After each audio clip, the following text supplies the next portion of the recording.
From his office in Washington, D.C., Congressman Brad Schneider, Democrat of the 10th District, member of the House Committee on Foreign Affairs. Congressman, welcome back to Politics. Thanks, Paul. It's good to be here. All right, first of all, let me put, are you one of those that calls for more we talked about this before, but more serious sanctions for Iran now, or willing to wait 6 months or so? Paul, I mean, the key is we have a singular goal is to stop Iran from acquiring the capability to have a nuclear weapon.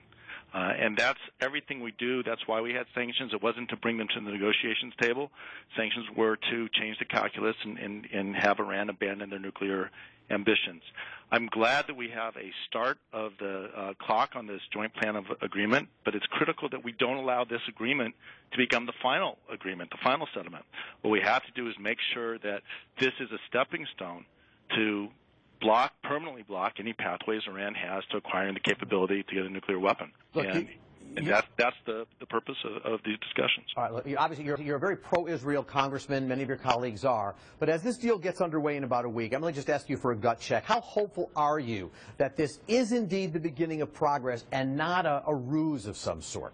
Well, that's the concern everyone has, is that Iran's going to play for time. That's why it's crucial that the P5 plus one, the five permanent members of the Security Council with the United States plus Germany, continue to push and make sure that this is not a period where Iran can obfuscate and extend the time frame for it to acquire nuclear weapons, but is a time where we actually are freezing and beginning to roll back their program with the ultimate goal, again, of permanently ending, dismantling, and permanently blocking any pathways they have to a nuclear weapon. So you of course, watching this deal closer than probably most Americans would. But for all of us who begin to watch this, can you talk just a little bit about what the timelines, a bit about the milestones? I didn't need total depth here, but what are you going to be watching out for to ensure that Iran is indeed living up to its promise? Yeah, we're still waiting to see exactly what the milestones are within the 180 days. So on Monday, March 20th, a week from today, or January 20th, a week from today,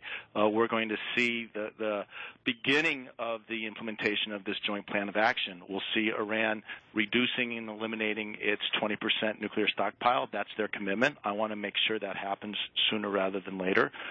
We'll begin to have IEA inspectors visiting the Natanz and Fordo facilities where they do the enrichment on a daily basis, and at the Iraq facility, the plutonium facility they're building, on a monthly basis.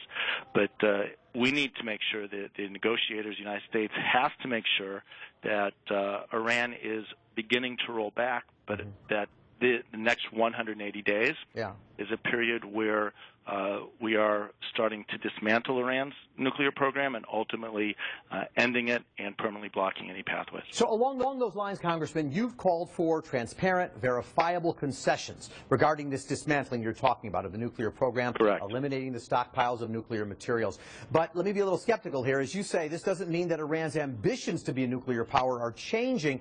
Is that not the more dangerous piece here? Well, you're absolutely right. Iran, by best estimates, is 2, maybe 3 months away from the time they make a decision to build a nuclear weapon to actually having that nuclear weapon. This joint plan of action is that freezes that. They can't get any closer and gives the United States and the P5 plus one the inspection capacity to detect a breakout and expands that a little bit. My concern is we only know what we know. And Iran has a history of obfuscating, of hiding the ball. That's why it's critical that we remain skeptical, that verification is an integral part of the joint plan of action, and going forward long term, that all of Iran's pathways to a nuclear weapon are precluded completely. So it sounds like we can never be absolutely sure that Iran is not taking steps towards making a nuclear weapon, right? So every facility, whether it was Fordo or Natanz or some of the others, we've only found them by chance. They've tried to do what they've done over the last decades in secret.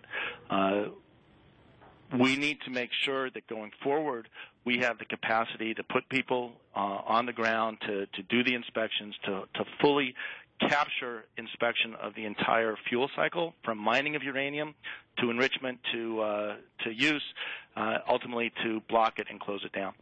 All right, Congressman Brad Schneider, Illinois' 10th District Representative. We're going to watch this one very closely. Obviously, it's going to mean a lot for Congress and also the President of the United States. It is crucial that we get this right. Absolutely. Thank you, Congressman, for being with me.